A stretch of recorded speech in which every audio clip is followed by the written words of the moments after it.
Ma'am, आपके अचानक आने से पार्टी के तमाम वर्कर्स में खुशी की लहर दौड़ गई है और आपकी गैर मौजूदगी में शाहनवाज साहब ने आने वाले इलेक्शन में पार्टी को काफी अच्छा संभाला है। बैठिए बैठिए सरमद साहब।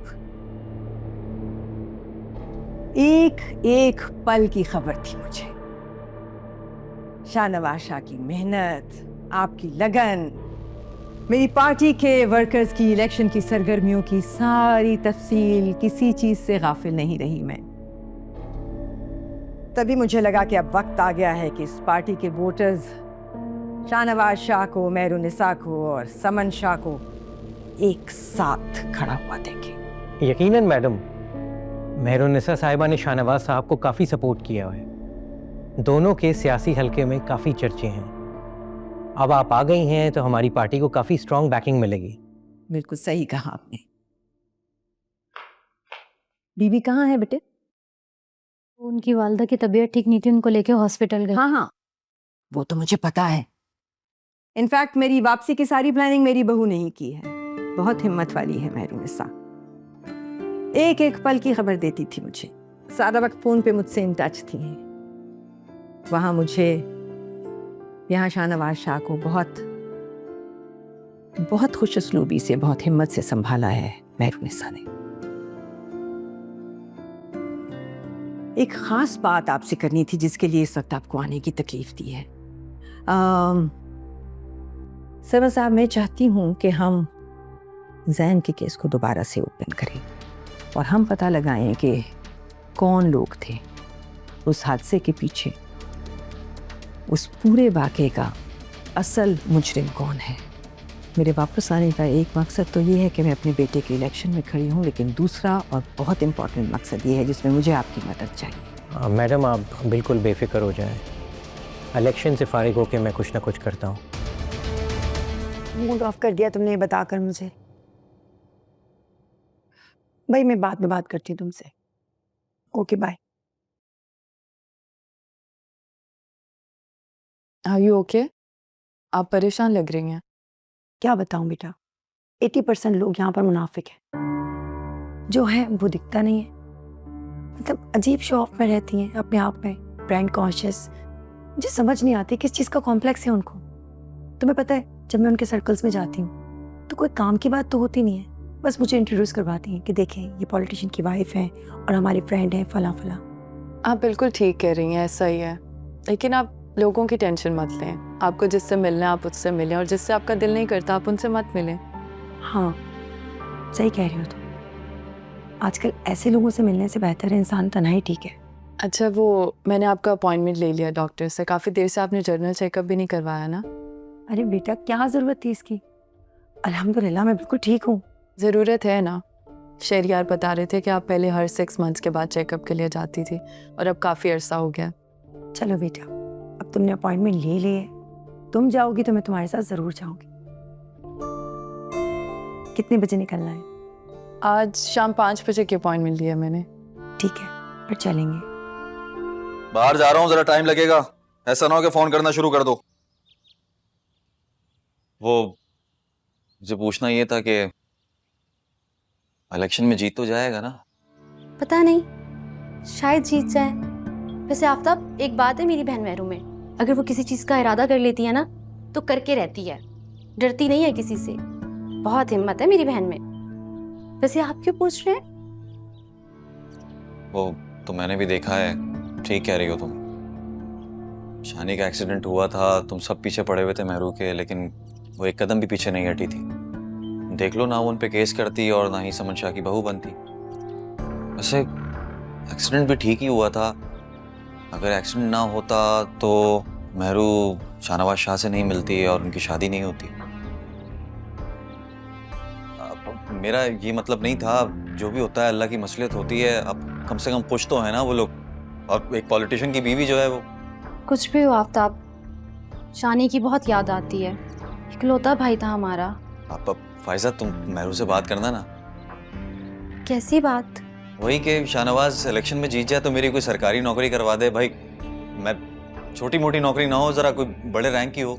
ठीक है, शाहनवाज भाई पहले जीत तो जाएं, फिर करती हूँ मेहरू से बात।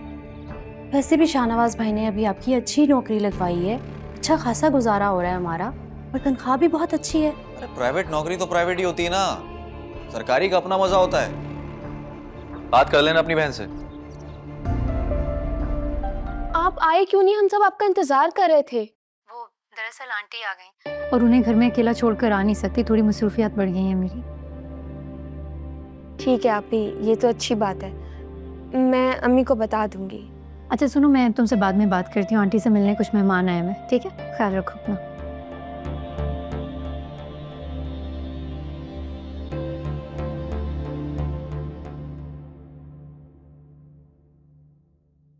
हेलो सफदर साहब, आपको एक अहम खबर देनी थी। बोलो। समन शाह पाकिस्तान वापस आ गई हैं और सुनने में आया है कि वो किसी ख़ास मकसद से वापस आई हैं। इनका इस तरह पाकिस्तान वापस आना हम सब के लिए ख़तरे से खाली नहीं है। तुम फिक्र मत करो, मैं अच्छी तरह जानता हूँ कि समन को उसके मकसद से कैसे हटाना। तुम नज़र रखो और अपना काम ध्यान से करो। जी ठीक है। बात हुई बेटा बाबा से तुम्हारी? क्या डिसाइड हुआ फिर? जी मेरी बाबा से बात हुई है। वो मुझे इंसिस्ट कर रहे थे कि दुबई में उनके साथ मैं बिज़नेस ज्वाइन करूं, लेकिन मैं यहीं रहना चाहता हूं पाकिस्तान में और अपने बिज़नेस को एक्सपेंड करना चाहता हूं। जैसे कि आप जानती हैं कि अमल ने पॉलिटिक्स ज्वाइन कर ली है, तो मुझे यहीं रह के इसे सपोर्ट भी करना है। और बाबा को मैंने बता दिया कि मैं पाकिस्तान में ही कुछ अर्सा हूँ। मुझे लगता है कि तुम्हारे बाबा का ना दिल भर गया है पॉलिटिक्स, इसीलिए अपने प्रॉपर्टी वाले बिजनेस में तुम्हें शामिल करना चाह रहे हैं। अमल, आई एम सो सॉरी, मैं तो भूल ही गई तुम्हें मुबारक देना। माशाल्लाह तुमने पॉलिटिक्स में कदम रखा है, बहुत बहुत मुबारक हो बेटा। Thank you so much aunty. और एक और बात, ये आंटी मत कहा करो। मैं चाहती हूँ कि अब शादी को इतने दिन हो गए हैं तो तुम भी शहरियार की तरह मुझे मॉम कहा करो, अच्छा लगेगा मुझे। ठीक है आंटी, आज से मैं आपको मॉम कहा करूँगी। नहीं, इतनी ज़बरदस्ती भी नहीं है। देखो बड़ा मुश्किल होता है अपनी मॉम के अलावा किसी और को मॉम कहना। तुम्हें पता है जब मैं शादी होकर यहाँ आई थी ना, तो मेरे लिए भी कितना डिफ़िकल्ट था इनकी दादी को अपनी अम्मी कहना, लेकिन मैंने कोशिश की और फिर आहिस्ता आहिस्ता मुझे आदत हो गई। तो तुम भी कोशिश कर सकती हो, ज़बरदस्ती नहीं है। एक काम की बात बताऊँ तुम्हें, जब तुम अपने शौहर की माँ को माँ कह के पुकारोगी ना, तो उसे बहुत अच्छा लगेगा। फिर वो चाहे सास ही क्यों ना हो, वो अंदर से तुम्हें माँ की तरह प्यार देगी। आप बिल्कुल सही कह रही हैं। लेकिन मेरे केस में ऐसा नहीं है।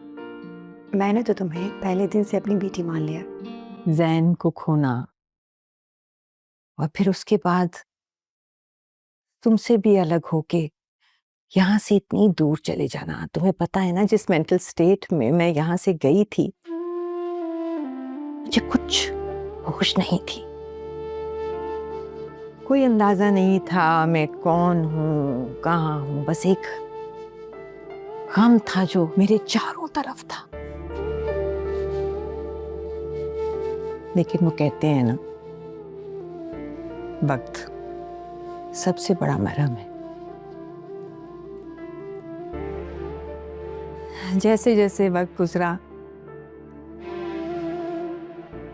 मुझे जिंदगी की तरफ वापस आना पड़ा। मैंने तुम्हें बहुत मिस किया मेरे बच्चे।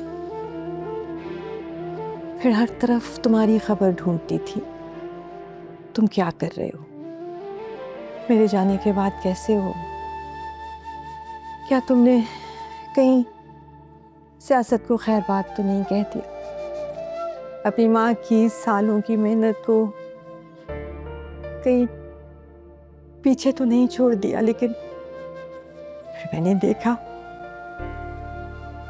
मेरा बेटा बड़ा हो गया, अपने पैरों पर खुद खड़ा हो गया है, सियासत में अपनी माँ का हम असर बन गया है।